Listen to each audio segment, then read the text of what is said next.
and yaw movements while they were circling the Earth. Now, I want to take just a minute and talk about the tiles. Remember, the whole purpose for the tiles was to protect the spacecraft coming back into Earth's atmosphere.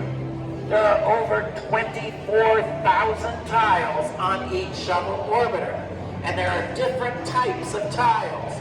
Up here you see an example of white tiles. They protected up to about 1,200 degrees Fahrenheit. Then you had black tiles that protected up to about 2,300 degrees Fahrenheit. And then you had a very special type of material that was called reinforced carbon-carbon.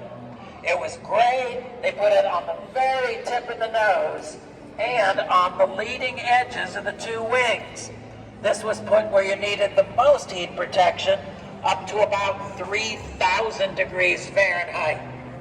Now, sometime after the start of the shuttle program, they replaced a lot of the white tiles with these white thermal blankets.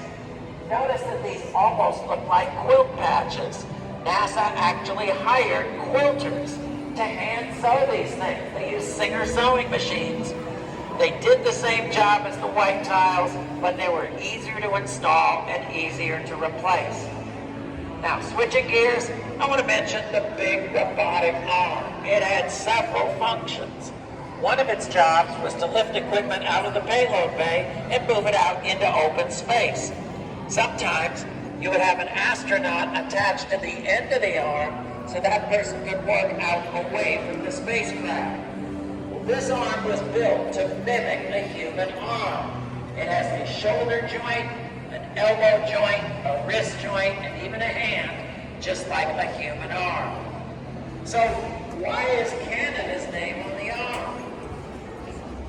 What do you think? Canada built it, that's right. Oh, built.